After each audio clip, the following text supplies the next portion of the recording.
Lucas capítulo 12, que está titulado en mi Biblia como El afán y la ansiedad. Y bueno, también como hemos estado compartiendo acerca de sucesos de los tiempos finales, de las persecuciones, del anticristo, del apocalipsis, este texto de Lucas capítulo 12 a partir del verso 22 no está separado tampoco del tema, aunque pareciera que sí, pero en realidad en medio, hermano, del conocimiento de tanto evento, de tanta profecía, de tanto apocalipsis, que es muy bueno leer Apocalipsis. Gracias, Marcelo. De hecho, hay una bienaventuranza especial por leer Apocalipsis, porque dice bienaventurado el que lee.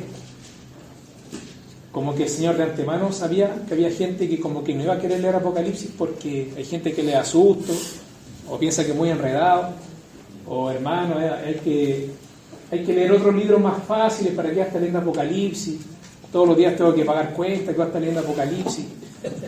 Y pasan esas cosas, pero dice la Escritura, bienaventurado el que lee y los que oyen las palabras de esta profecía y guardan las cosas en ella escritas, porque el tiempo está cerca.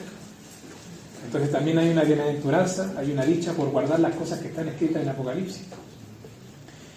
Y una de las cosas que está escrita en Apocalipsis es: sé fiel hasta la muerte y yo te daré la corona de la vida. O sea, ser fiel al Señor hasta la muerte, que sea un mandamiento de Dios que está en Apocalipsis. Y como dice el apóstol Juan, nosotros amamos a Dios y guardamos sus mandamientos, ¿verdad? Bueno, ahí hay un mandamiento de Dios: ser fiel hasta la muerte.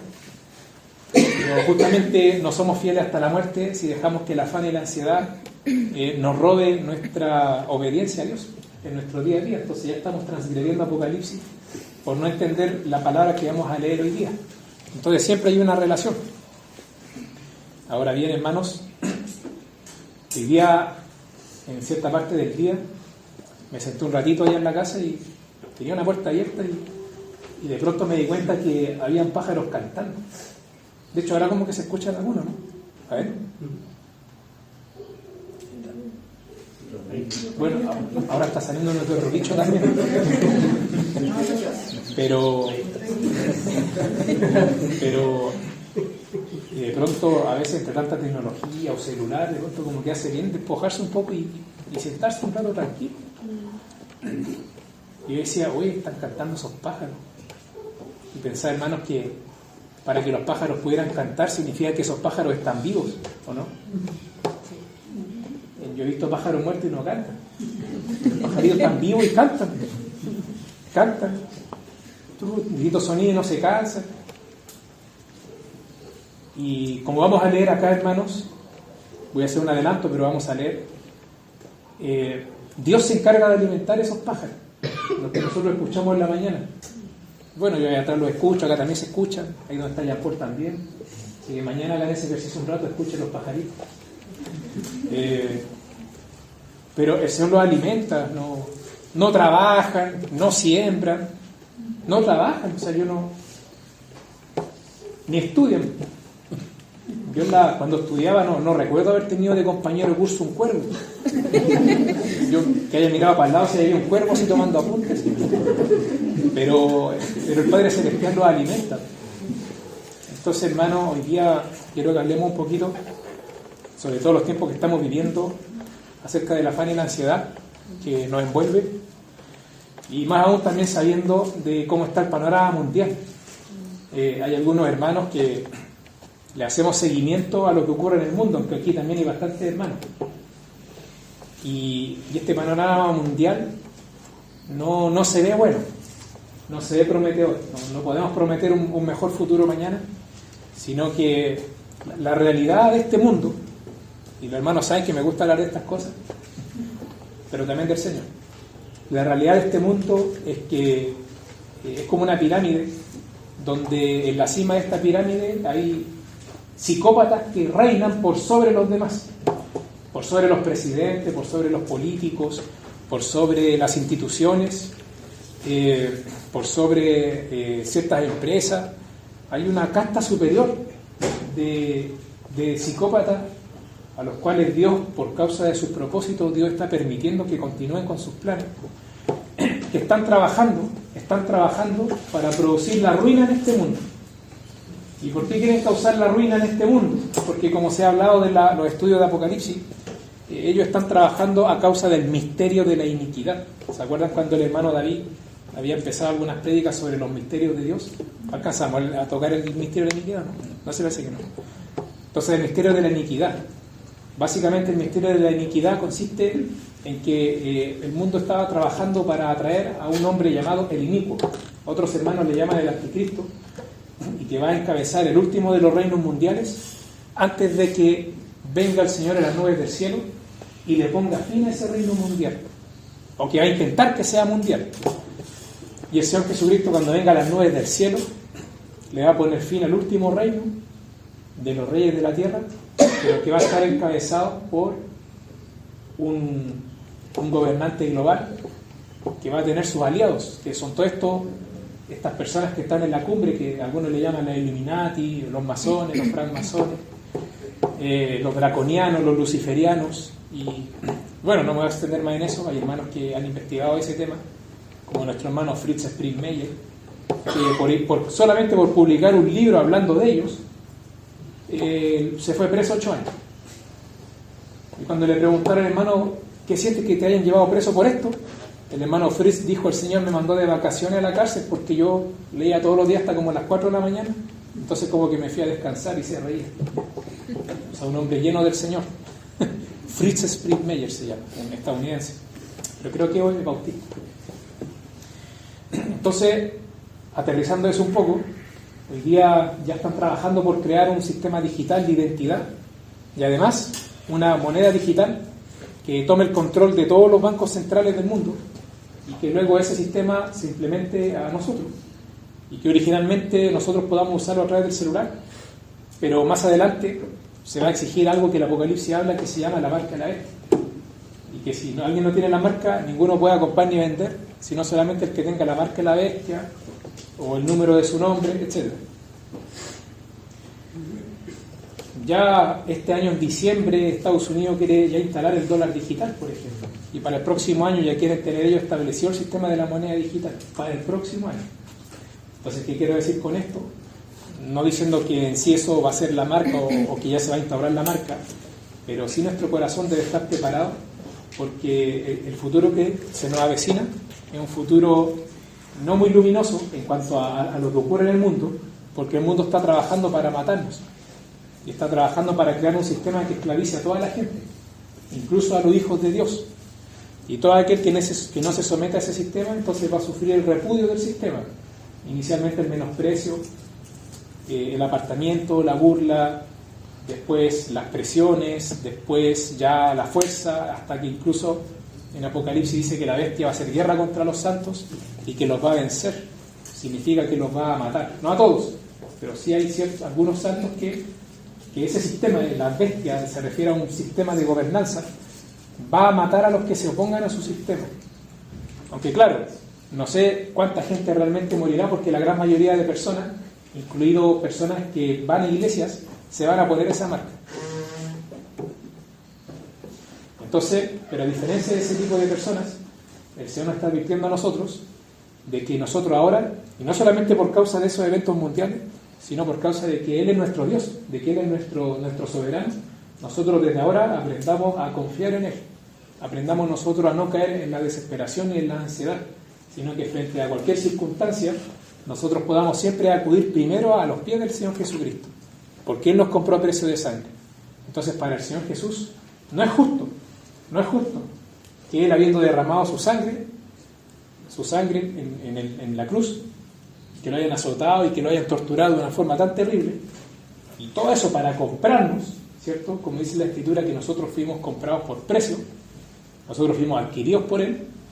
No es justo que si Él nos adquirió a costa de su sangre, lo primero que hagamos nosotros cuando experimentemos algún tipo de dificultad respecto de la ansiedad y del sustento, vayamos corriendo a los muertos, o vayamos en pos de instituciones y de personas, pero no en lugar de nuestro Rey Jesucristo, que nos puede socorrer. ¿verdad? Entonces, no es justo ni para el Señor, pero tampoco es sabio y no es recto.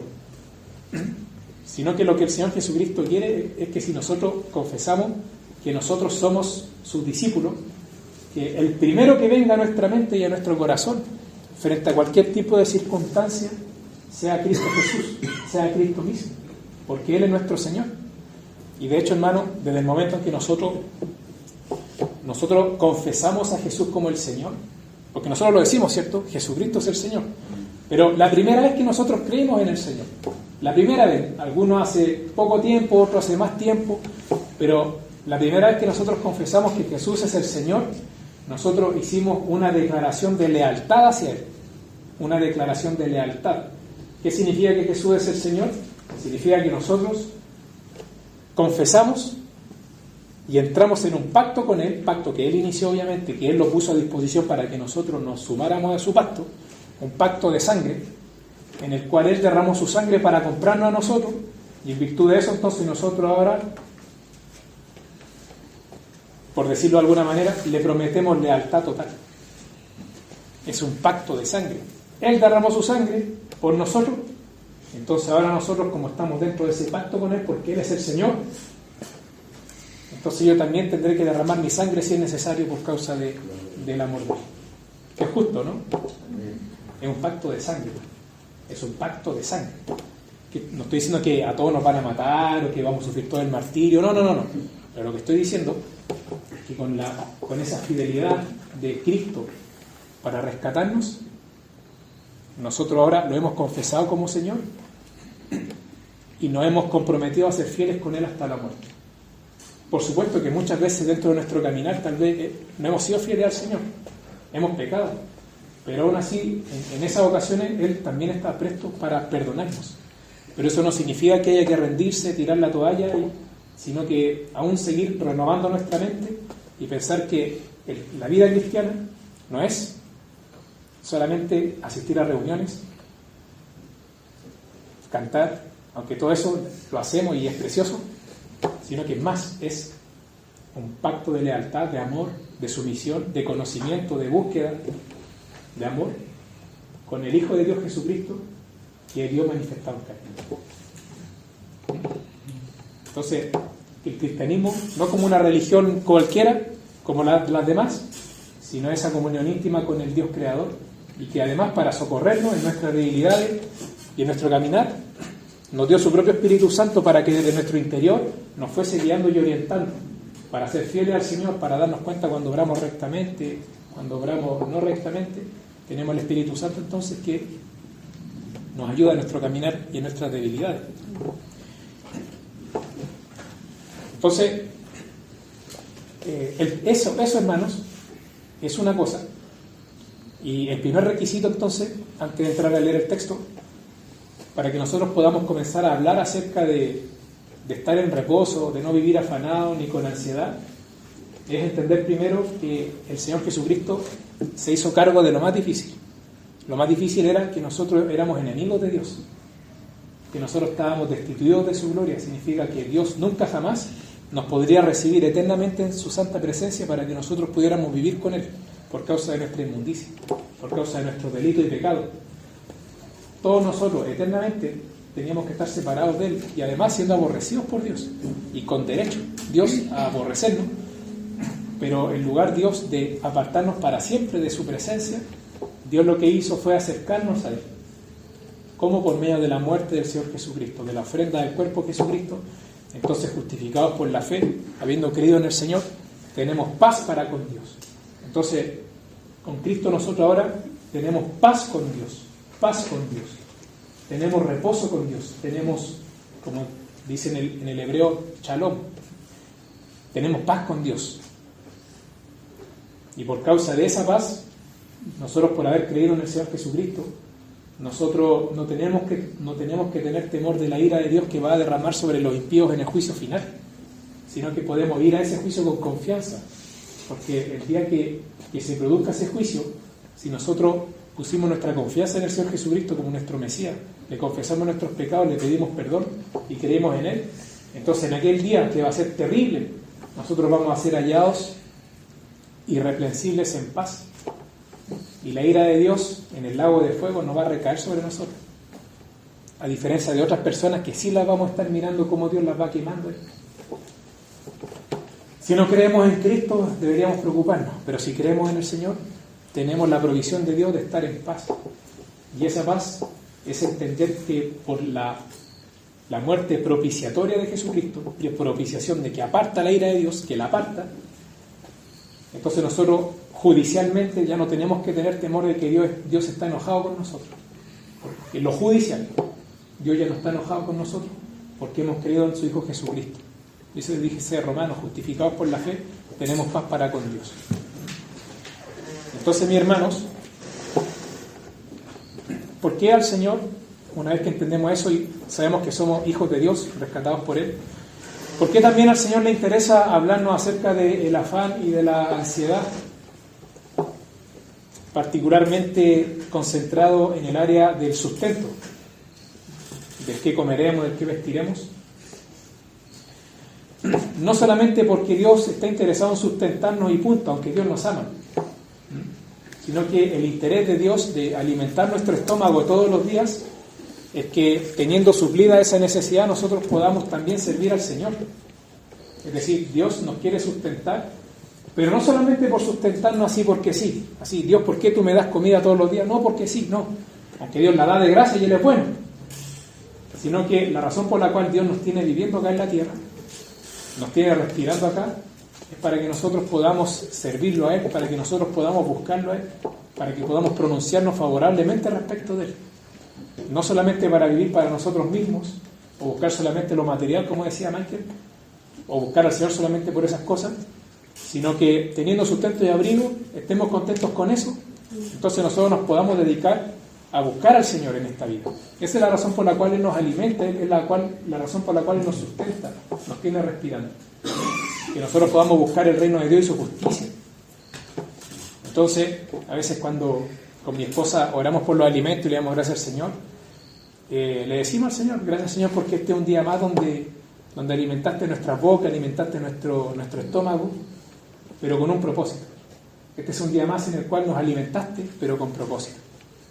No con despropósito, sino con propósito. Así que la próxima vez que en el desayuno, en el almuerzo, en la once, nos comamos su pedacito, no sé, de pan, de sopaipilla, de torta, lo que sea, acordémonos de que es una vez más Dios metiéndole comida a mi cuerpo para que podamos resistir la vida acá en esta tierra y podamos vivir más para Él.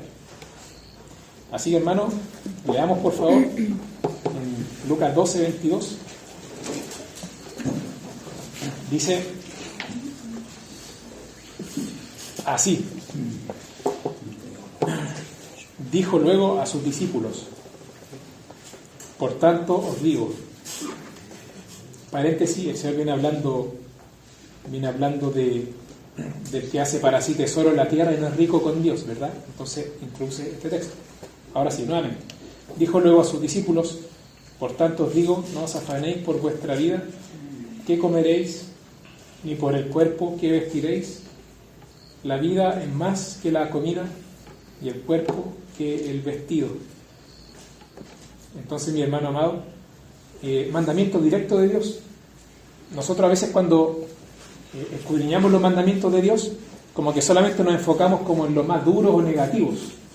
Ya, no sé, no seas un idólatra, no seas un fornicario, no seas arrogante, no seas un borracho y todas esas cosas. Pero aquí también hay uno. Dios nos está diciendo que no nos afanemos. Y si, como dice Juan, el que ama a Dios es el que guarda sus mandamientos. Por lo tanto, si nosotros obedecemos lo que dice acá, significa que nosotros vamos a estar amando al Señor, porque vamos a estar obedeciendo lo que Él dice. Entonces, aquí el Señor mismo, hablándole a nuestro corazón, diciéndonos que no nos afanemos por nuestra vida, ¿cierto? O nuestra alma, ¿cierto? ¿Qué comeremos? Ni por el cuerpo, ¿qué vestiremos? Entonces, no significa esto que nosotros tengamos que dejar de trabajar, dejar de preparar alguna comida, pero el afán, de hecho hay un versículo donde el apóstol Pablo dice que él estuvo trabajando con afán, pero lo dice en otro sentido, no en este sentido de una preocupación, es una preocupación excesiva como si Dios no existiera. Entonces, ¿cómo me gustaría definirles este afán que el Señor está hablando? es como una desesperación, es una desesperación del qué será de mí, en el sustento y el abrigo, como si Dios no existiese, como que si Dios no existiese. Una preocupación por mi sustento, pero una preocupación como que el Señor no existiera. Y como que nosotros estuviéramos abandonados a nuestra suerte y dependiéramos únicamente de nosotros mismos, como que Dios no existiera. Pero no solamente eso, sino que además este afán tiene que ver con esa ansiedad que me hace perder el dominio propio y me hace desconfiar del Señor y me hace dudar de Él. Entonces, mis hermanos, cuando el Señor Jesucristo nos está diciendo que no nos afanemos con nuestra vida, qué comeremos, qué vestiremos, el Señor básicamente nos está diciendo que nosotros confiemos en Él, que nosotros confiemos en Él. Y como evidencia de que nosotros confiamos en el Señor, significa o podemos obrar de tal modo que las preocupaciones y los quehaceres y las labores diarias no causen en nosotros un abandono del Señor, un abandono de la fe, un abandono de la búsqueda del Señor, un abandono del escudriñar su Escritura, un abandono de hablar con Dios, un abandono de desobedecer a Dios y de por causa del afán, de la desesperación, porque estoy complicado en el sustento, entonces incluso voy a transgredir mandamientos de Dios. Voy a robar, voy a hacer movidas raras, por causa de que estoy desesperado. ¿Por qué estamos hablando de esto, hermano? Porque en estos tiempos finales que se avecinan, y cada vez más va a seguir siendo probada nuestra confianza en el Señor. El Dios que nosotros cantamos y que leemos en los salmos, que es capaz de hacer maravillas, un Dios que es capaz de hacer salir agua de una piedra, Dios que es capaz de endulzar un lago entero, Dios que es capaz de hacer llover pan o maná del cielo, un Dios que es capaz de abrir el mar. Pero pareciera ser que en este tiempo nuestro cristianismo solamente se ha vuelto como racional, y es cierto, también hay que amar a Dios con la mente. Tenemos que instruirnos, tenemos que amar la sabiduría, no tenemos que ser ignorantes, indoctos, sino instruidos, escudriñar, conocer, saber defender la fe. Todo eso yo lo defiendo, leer mucho la Biblia, de pronto también leer libros de hermanos, pero a veces pareciera ser que este Dios que hace maravillas como que queda fuera como de nuestra vida, y como que pudiéramos llegar a pensar que para Dios es difícil tenernos un poco de comida en la mesa. El Dios que hizo toda esta tierra y que hace que funcione este planeta entero todos los días y que nunca pierde el poder de hacerlo, sino que siempre su poder está vigente y no caduca, no desaparece, no se desvanece. Desde el principio, desde el Génesis, desde que Dios creó este planeta, este mundo, Dios lo ha hecho producir árboles, le ha hecho producir frutas, agua dulce, comida, de todo, árboles, aún todo lo que nosotros tenemos en nuestra mesa, porque por la gracia del Señor nosotros lo pudimos adquirir. Pero a veces como que eso se nos olvida y pensamos que nosotros dependemos de la empresa en la cual trabajamos, o dependemos de los clientes, o dependemos de las instituciones o del Estado, del bono que me tienen que pagar a fin de mes, no sé. Y pareciera ser como que Dios no existiera. Entonces el Señor no quiere que la preocupación y el afán por el sustento en esta tierra, que es válido trabajar por ello, sustituya nuestra fe en el Señor y que sea un tropiezo para nosotros caminar en el Señor, sino que eso sea un área más que está entregada a la confianza de Dios, y que teniendo eso entregado al Señor, sea mucho, sea poco, pero teniéndolo resuelto con Dios, nosotros podamos estar enfocados en nuestro entrenamiento. ¿Cuál entrenamiento? Porque todos nosotros estamos aquí en la tierra de entrenamiento, porque lo que está haciendo Dios está formando el carácter, está formando la semejanza del Señor Jesucristo en nuestro corazón acá en la tierra, está formando la semejanza de Cristo aquí. Este es una etapa preparativa para la etapa definitiva que se llama la era venidera, o a veces se llama el siglo venidero, o a veces se llama la vida eterna, lo porvenir. Pero la era actual se llama la era del hombre, la era presente, este siglo. Entonces todo este siglo, hermanos, en este siglo Dios nos está entrenando y preparando para que podamos entrar en la era venidera con un carácter refinado y maduro, para que Dios nos pueda poner en su reino a gobernar y reinar con Cristo y gozar de la amistad y cercanía del Rey. Entonces lo que nosotros vivimos hoy es un entrenamiento, universidad, una preparación para la era venidera, para el siglo venidero, desde las cosas pequeñas. Estoy haciendo como un paréntesis por causa de lo que estamos hablando, desde las cosas pequeñas a las cosas más grandes. Desde que en la calle se me pincha el neumático de un auto, ¿cómo nosotros vamos a reaccionar en esa situación? Y Dios es como que estuviera como con los ángeles haciendo como barra, así como, vence hijo, vence, vence. Desde cómo yo voy a reaccionar en ese momento, a cómo voy a reaccionar si dedico el Evangelio a 1000 personas y se burlan de mí. O sea, desde lo que nosotros humanamente pudiésemos ver como más grande, hasta lo más pequeño de lo pequeño, de lo más cotidiano que nosotros tal vez pasamos por alto. Dios está ahí entrenándonos como discípulos disciplinados de Él, para que seamos hallados vencedores en Cristo. Por supuesto que el Señor sí perdona, pero lo que el Señor quiere también es que nosotros tengamos una maduración en nuestro crecimiento.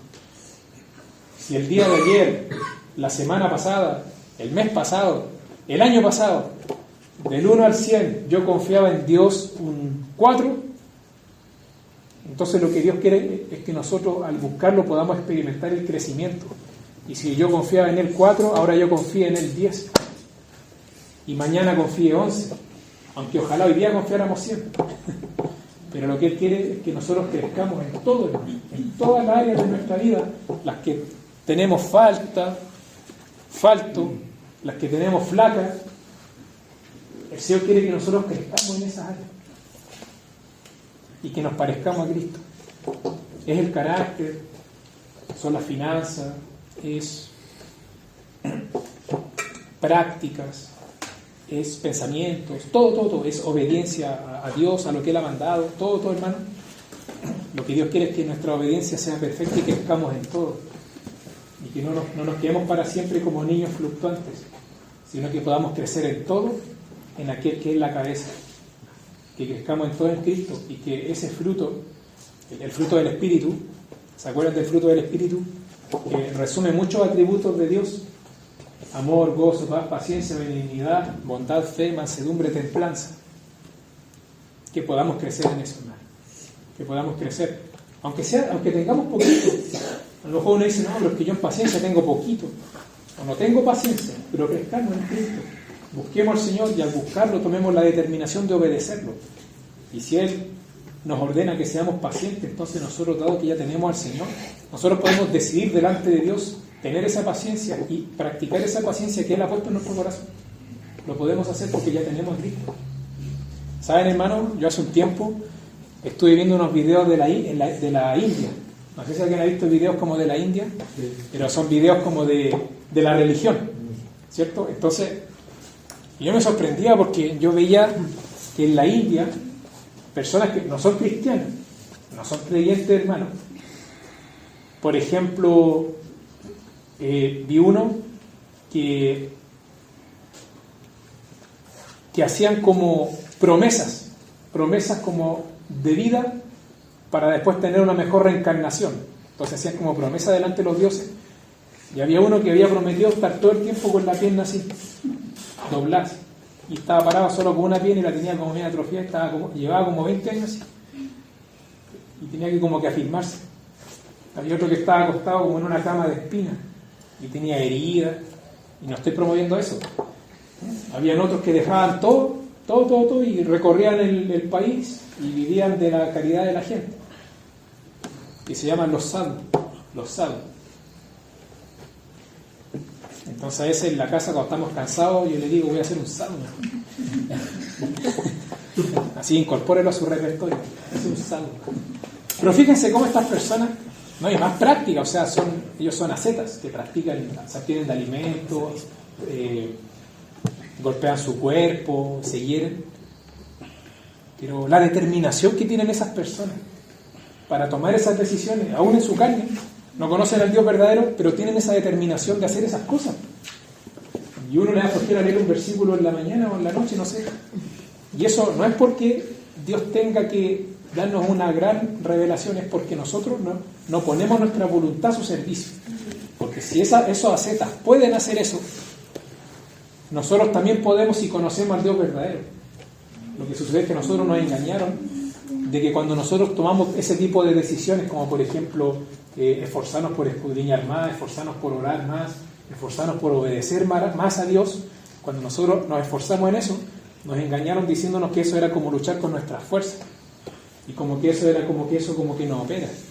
Pero en realidad eso no es así, sino que dado que ya tenemos el conocimiento del Dios verdadero, tenemos la Escritura, tenemos material bíblico, tenemos el Espíritu Santo, tenemos el conocimiento de Jesucristo, tenemos a los hermanos, entonces nosotros estamos en perfectas condiciones, aunque nos cueste o no podamos, o hayan cosas que nos superen, aunque todo eso pueda suceder, estamos en perfectas condiciones de pararnos delante de Dios y decirle: Señor, aunque hay maldad en mi corazón, aunque peco, decido obedecerte porque tú moriste por mí, Señor Jesucristo. Estamos en perfectas condiciones para hacer eso. Y si no lo hacemos, porque nosotros endurecemos nuestro corazón y nos dejamos estar. Esa es la verdad, ¿cierto? Como a veces damos el ejemplo, si me pagaran 50 millones de pesos por leerme la Biblia en un mes, ¿lo haríamos, no? ¿Saben qué, hermano? Dios nos va a pagar más que 50 millones de pesos. Y cuando digo pagar, me refiero a que Dios va a recompensar nuestras buenas obras. Y no con plata y oro corruptible. Entonces, mi hermano, volviendo ahora hacia el tema, el Señor quiere que nosotros crezcamos y confiemos en Él. Entonces, sigamos leyendo. 24. Considerad los cuervos que ni siembran ni ciegan, que ni tienen despensa ni granero, y Dios los alimenta. ¿No valéis vosotros mucho más que las aves? ¿Saben qué, mi hermano amado? Cuando nosotros nos entra el miedo, pensamos en el día de mañana y pensamos: a lo mejor no voy a tener almuerzo para mi esposa, para mí o para mi hijo. Cuando nosotros permitimos que ese miedo nos invada y nos asuste, ¿saben cuál es el problema de fondo? El problema de fondo es que nosotros pensamos que no somos valiosos para el Señor. Porque el Señor lo que nos está enseñando para alimentar nuestra confianza en Él es que nosotros somos más valiosos que los pájaros, que las aves, y que Dios alimenta a esos pájaros. Y lo que nos está enseñando el Señor es que nosotros somos valiosos para Dios. Nosotros pensamos que decir esto que estoy diciendo es como casi una herejía, porque en lugar de decir que somos valiosos para Dios, deberíamos decir que somos pecadores, que somos sucios, que somos gusanos, que somos los peores. Sí. Conocemos en parte nuestro corazón, pero Dios nos perdonó y nos limpió. Somos pequeños ante Dios, somos polvo de esta tierra, ¿cierto? Como dijo Abraham cuando intercedió por los justos en Sodoma, le dijo al Señor: no se enoje mi Señor si yo hablaré una vez más, aunque soy polvo y ceniza, le dijo Abraham, el padre de la fe, nuestro gran ejemplo, ¿cierto? A quien admiramos, nuestro gran hermano Abraham, le dijo al Señor: yo soy, aunque soy polvo y ceniza. Entonces es una actitud humilde, correcta, de entender que somos polvo de esta tierra, amén, aleluya. Pero también tenemos que entender que estando nosotros en esa condición y siendo polvo y además siendo pecadores, Cristo murió por nosotros, y ahora que nosotros estamos en Cristo, somos valiosos para el Señor. No somos una basura desechable, somos preciosos para Él.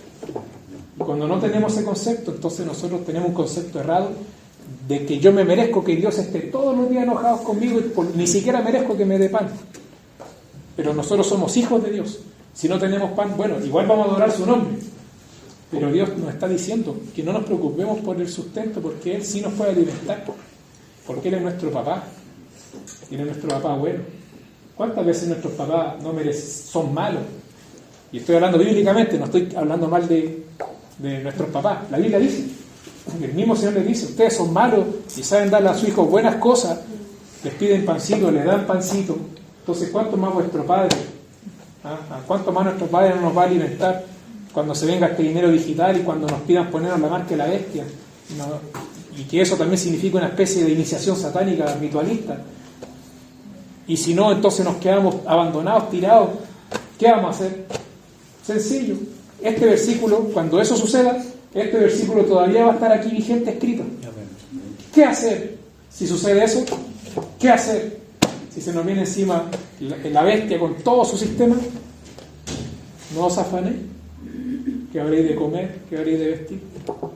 No es la comida, ¿cierto? No es la vida más que el vestir. ¿Qué hacer? Lo que dice la Escritura. Aunque nos toque el epicentro, vivir el epicentro mismo del Apocalipsis, ¿qué tenemos que hacer? Seguir obedeciendo lo que leímos desde que nos convertimos al Señor. Eso. Esto no queda fuera, caducado, esto sigue vigente. Y va a seguir vigente. Y eso es lo que hemos de hacer, mi hermano amado. Así que somos valiosos para el Señor, tenemos un valor. ¿Cuál? Jesucristo. El más valioso que puede haber. Se sacrificó por nosotros. ¡Qué honra, hermano! ¡Qué honra que el Señor haya muerto por nosotros, se haya sacrificado por nuestra causa y que además nos haya invitado a la mesa del Rey! ¡Qué honra, hermano, más grande! ¿Cierto? Entonces, mi hermano amado, tengamos presente eso en el corazón, de que somos valiosos para Él. Y si alguno hubiese pecado, abogado tenemos para con el Padre, a Jesucristo el justo. Y Él es la propiciación por nuestros pecados. ¿Qué significaba que Él es la propiciación? Se me olvidó. ¿Se acuerdan? ¿Qué significa que es la propiciación? Que Él aparta la ira. Eso viene del propiciatorio del tabernáculo, ¿cierto? Cuando estaba el arca del pacto ahí, el arca de madera en el lugar santísimo, ¿se acuerdan? Arca de madera y encima una tapa también revestida en oro. El arca revestida en oro, la tapa revestida en oro. Y ese es el propiciatorio, la tapa del arca, lo que está encima, así. Y acá están los dos querubines, y ahí una vez al año, para el día del perdón, el sumo sacerdote entraba y exponía la sangre del carnero una vez al año.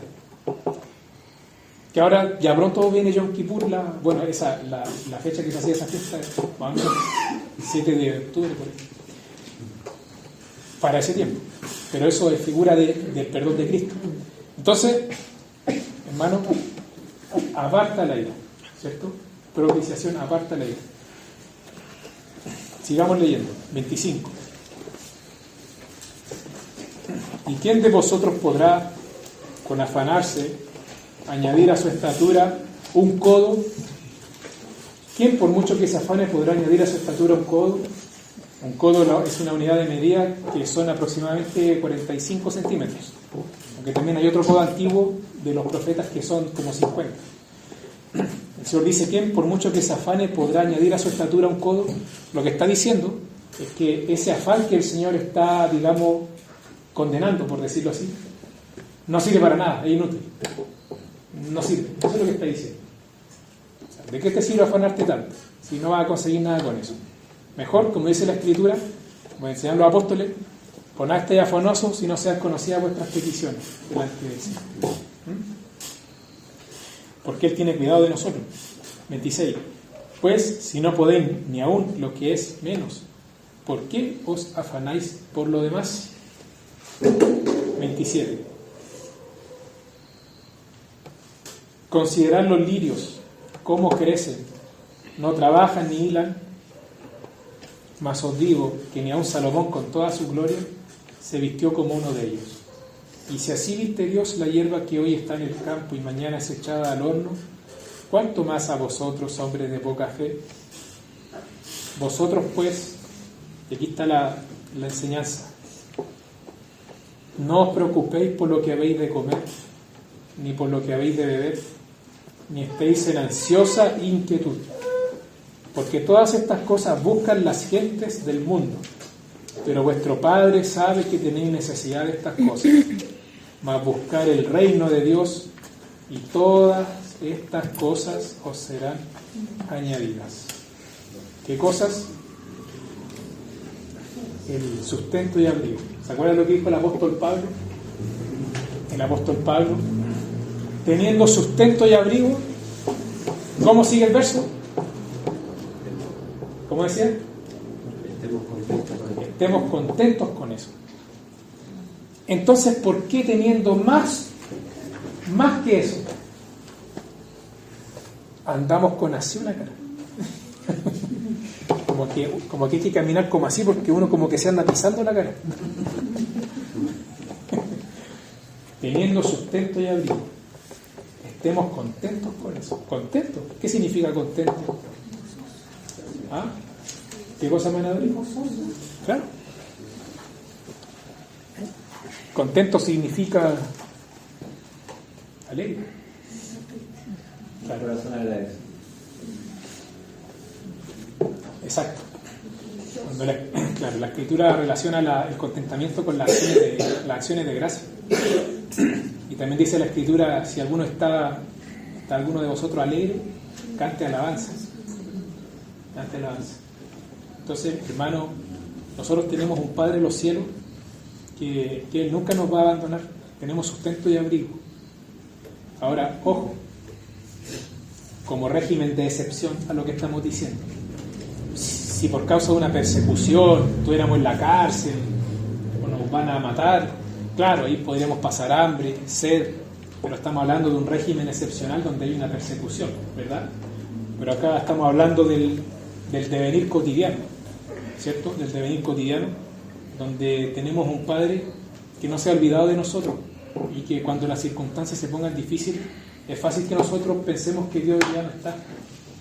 Y que así como Dios nos ha provisto lo espiritual, Dios sí es capaz de proveernos lo material. Pero ojo, estoy diciendo, teniendo sustento y abrigo, estemos contentos con eso. Y si no lo estamos, es porque en realidad no hemos entendido esto. Nosotros igual estamos regaloneados, igual estamos fundidos. Nosotros tenemos más que el sustento y el abrigo. Por ejemplo, en la comida tenemos más que lo suficiente para vivir un día. Tenemos para vivir varios días. Comemos. El Señor nos alimenta. Y gracias, Señor. Gracias, Señor, porque el Señor nos ha provisto. Entonces, también el abrigo. No sé si estamos pasando frío, alguien no tiene polera, anda solo con ropa interior, no tiene pantalón. ¿Cierto? Tenemos abrigo, Dios nos ha vestido, hermano. Entonces, dice la Escritura que no estemos en ansiosa inquietud. Nosotros, hermanos, todos somos dependientes. Quizá algunos de nosotros trabajamos independientes, ¿cierto?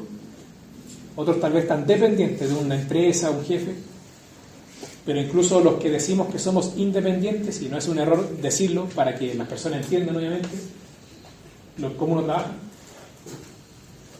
pero aún los independientes somos dependientes, porque no vivimos de nuestro trabajo independiente, sino que vivimos porque ese trabajo independiente Dios lo da. Dios lo hace trabajo independiente, ¿no? Y podemos pensar que dependemos que nos llamen por teléfono y nos contraten, pero no, es Dios.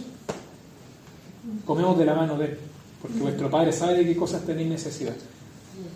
O cuando hemos trabajado dependiente para una empresa y uno como que se siente seguro ahí, siente como que ese es como todo el mundo y como que si no estoy ahí, como que ¿de qué voy a vivir? ¿No? Tampoco esa es la fuente del sustento, del dependiente. Porque el día de mañana, así como la empresa me aceptó en sus filas para yo ser un trabajador ahí, así también me pueden echar. Si eso del contrato indefinido es un mito. Y nosotros celebramos. Me acuerdo que en su momento también, de pasé indefinido, estaba con 2 meses de prueba, pasé indefinido, pero si el otro día por necesidad de la empresa no lo pueden echar. Ahora, no estoy diciendo que es un pecado alegrarse si uno pasa indefinido, es correcto, no pienses que estoy criticando eso, pero lo que estoy diciendo es que contrato indefinido, ¿qué es, hermano? ¿Qué es un contrato indefinido? El único que nos tiene indefinido es Cristo, que todavía no nos despide a pesar de que nos hemos mandado sus errores, ¿cierto? Así que, hermano, busquemos el reino de Dios y su justicia, hermano. Un día, no sé si mañana, pronto, en 500 años más, no sé. Ojalá que sea pronto, sí. Ahora, no sé si este planeta aguantará 500 años más, pero Dios va a manifestar su reino mediante Jesucristo. Y el Señor va a venir. Va a venir a las nubes del cielo y juntará a sus escogidos de los 4 vientos, todos en el aire con Cristo. Y luego de ese evento glorioso, todos en el aire con Cristo, los muertos resucitarán, lo hemos hablado muchas veces, ¿cierto? Y una vez que nos reunamos con Cristo, entonces le vamos a acompañar en su descenso triunfal a la tierra. Y le va a poner fin a los reinos de este mundo, va a establecer su trono, se va a sentar sobre el trono de David, va a ajustar cuentas con los siervos. Y nosotros lo veremos, Dios mediante. Lo veremos. Se va a manifestar su reino y va a ser un reino donde gobernará un justo entre los hombres. Va a ser un reino de justicia y que gobernará con vara de hierro. Con vara de hierro. Y si somos perfeccionados para vencer, reinaremos con Cristo también. ¿Podemos reinar con Él? Solamente tenemos que dejar que todo lo que Dios puso en nosotros con su Espíritu salga, fluya, tenga expresión. Entreguémonos al Espíritu Santo, hermano. Entreguémonos a Él para que tenga el fluir de Jesucristo en nosotros. La provisión ya está. Entonces, buscar el reino de Dios y su justicia significa vivir de tal forma que nosotros estamos esperando ese reino. ¿Por qué no somos ladrones? Porque va a venir ese reino. Y no hay lugar para los ladrones. No hay lugar para ellos. Porque agrada a Dios, porque agrada al Rey. ¿Por qué no hacemos tal cosa? Porque agrada al Rey. ¿Por qué nos abstenemos? Porque agrada al Rey. Agradar al Rey. ¿Cuál Rey? Y ese Rey es Jesús. Ese Rey. Vivimos entonces para honrar al Rey, para la gloria del Rey. Vivimos para amar y obedecerlo. Y ese Rey nos tiene en su mano. Nos tiene en su mano. Pero aún incluso cuando se pudiera tardar en socorrernos en alguna aflicción, el Rey está. Como dice Job, la causa está delante de Él, por lo tanto, espera en Él. Quédate tranquilo, espera en Él. Eso es lo que nos está diciendo. Así que, mi hermano amado, una lectura superficial, tranquila, pero espero que esta palabra nos pueda servir para los tiempos que estamos viviendo y para cualquier tiempo, y para entender que no estamos abandonados, tristes y abandonados en este mundo, sino que nuestro Maestro, nuestro Señor, nuestro Dios, nuestro Señor Jesucristo está presente y presencia en nuestras casas todos los días. Yo a veces me lo imagino como que estuviera sentado en el comedor, así, aunque Dios es omnisciente, pero, o sea, omnipresente, pero es como una manera como de ayudarme a recordarme que Él está presente, está ahí siempre. Pero su morada, ¿cuál es en realidad? Nuestro corazón. Pero lo dije como una manera de explicar que el Señor está, que si Él está, todo está bien. Así que, hermano, si alguno ha cometido el pecado de desconfiar del Señor, arrepintamos y enmendémosle nuestros caminos, obedezcámosle, busquemos su justicia, sigamos creciendo, llenémonos de fe. El crecimiento no va a ocurrir solamente por reunirnos, aunque hay que reunirse, sino tenemos que tomar decisiones de fe en el Señor. Señor, yo quiero crecer en mansedumbre, quiero crecer en paciencia, quiero crecer en gozo, yo quiero crecer en paz. Señor, quiero. ¿Es pecado decirle yo quiero crecer en eso? No, porque es la voluntad de Dios. Y si oramos conforme a su voluntad, Él nos oye. Y si yo digo, Señor, yo quiero crecer en paciencia, el Señor nos va a hacer crecer en eso y nos va a ayudar. Y quizá alguna pruebita por ahí, pero nos va a ayudar. Pero nos va a ayudar el Señor. Quiero crecer en amor, quiero crecer en templanza, quiero ser más moderado en mis pasiones, en mi hablar, en mi comer, en todo, en las ansiedades, en los pensamientos. Quiero crecer en todo, hermano. Y eso es bíblico. Así que procuremos el crecimiento en Cristo, confiemos en Él, no dejemos que la ansiedad nos coma enteros por dentro, sino que llevemos esa ansiedad al Señor para que Él la aplaste, para que Él la aplaste con su ojo de llama de fuego, que ven todo y saben toda la necesidad de todos nosotros. Así que, hermano, le doy gracias al Señor. Gracias porque nos permitió reunirnos nuevamente. Y sigamos perseverando. Que el Señor, hermano, no sea abandonado por nosotros por causa de nuestro quehacer diario, de nuestro trajín, de nuestras labores, de la escuela, de todo, sino que tomemos la decisión de que Cristo el Rey sea el centro de la casa, del corazón, de la familia, de todo. Tenemos que decidirlo. No lo va a decidir Él por nosotros. Nosotros tenemos que decidirlo, pero Él nos va a ayudar. Él nos fortalece y Él nos encamina. Amén, hermano. Voy a orar. Amén, Padre amado. En nombre precioso de nuestro Señor Jesucristo, damos gracias porque ya nos diste todas las cosas. Nos diste lo espiritual, nos diste a tu Hijo, nos revelaste al Señor Jesucristo, pero también dices que nosotros no estemos en ansiosa inquietud, que no estemos en afán, sino que confiemos en ti plenamente, que tú eres capaz de alimentarnos a nosotros, a nuestra familia, aún incluso cuando este misterio de la iniquidad, Padre amado, que tú vas a permitir que se levante, entre otras cosas, por causa de la dureza del corazón del hombre. Tú vas a permitir, Padre amado, que se levante, porque si no quieren tu gobierno, les dará el gobierno que ellos quieren conforme a sus corazones. Mas nosotros no queremos ese gobierno en nosotros. Queremos que, aunque nos toque ver ese reino perverso, con todo su esplendor humano, nosotros podamos seguir confiando en ti, de que tú eres nuestro sustentador hasta el final. Pero incluso si no tuviésemos el alimento en la mesa por alguna razón, que nosotros podamos ser fieles a ti hasta la muerte. Ayúdanos a entender que hicimos un pacto de lealtad con el Rey para no abandonar la fe y apostatar de Él, sino para ser fieles hasta la muerte.